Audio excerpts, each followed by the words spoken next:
Salut la team Dico du sport. Les championnats d'Europe d'athlétisme sont terminés depuis hier soir. On connaît le bilan final pour l'équipe de France, donc 11 médailles mais aucun titre. Est-ce que c'est vraiment si grave que ça? On fait le point. D'abord sur un plan strictement comptable, l'équipe de France donc, est en retrait par rapport à Rome en 2024, dernière édition des championnats d'Europe, où il y avait eu 16 médailles. On l'avait déjà expliqué, le contexte était différent, c'était à 2 mois des Jeux Olympiques. Beaucoup de stars avaient fait l'impasse sur cette édition des championnats d'Europe. Certains en avaient profité pour se révéler, c'est notamment le cas de certains Français, ce qui avait conduit à un bon bilan avec surtout 4 titres européens. Le principal reproche qu'on fait évidemment au bilan de l'équipe de France sur cette édition 2026, c'est l'absence de titres, c'est l'absence de médailles d'or, puisque sur le bilan global, la France prend 11 médailles et il n'y a que 4 nations qui ont pris plus que 11 médailles en cumulé. Sur un tableau strictement numérique, la France serait donc 5e au classement des médailles. Mais voilà, ça ne fonctionne pas comme ça.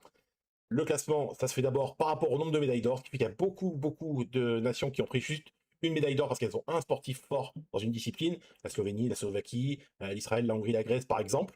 Et la France termine 19e au tableau des médailles. Ce qui fait que forcément, on peut, sur un plan strictement comptable, on peut s'en inquiéter. Néanmoins, on peut dire que tout n'est pas acheté clairement dans cette campagne.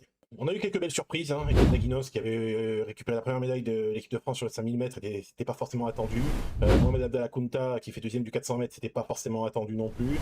Aurélien Quignon, on l'espérait, mais c'était pas non plus une certitude, une évidence.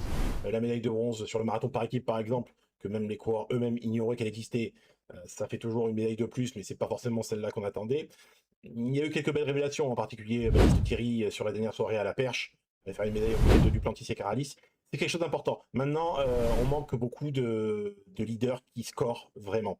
Le problème de ce bilan, c'est qu'on est qu'au championnat d'Europe. Quand on va au championnat du monde et quand on va aux Jeux Olympiques, c'est plus compliqué. En 2024, au JO, la France n'a fait qu'une seule médaille, celle de Cyril Samba Mayela sur le 110 mètres haies. Au Mondiaux 2025, Jimmy Gacy avait ramené les 2 médailles de la France sur le 10 000 et le 100 mètres avec un titre. Mais bien évidemment, c'est beaucoup trop peu pour espérer exister au niveau international. Pas pour ça qu'il faut tout jeter à la poubelle. Il y a quand même une densité très importante en France. On l'a vu, beaucoup de finalistes, une 4e place à la placing table. Il y a encore de quoi faire, il y a encore de quoi progresser. Maintenant, effectivement, il y avait beaucoup d'objectifs qui avaient été fixés par rapport à Paris 2024. Et ces objectifs-là n'ont pas été tenus quand on voit le bilan. Là, on est reparti sur un cycle avec bien évidemment comme objectif final les JO de Los Angeles en 2028. Ce sera peut-être un petit peu difficile d'avoir une vraie densité au niveau mondial.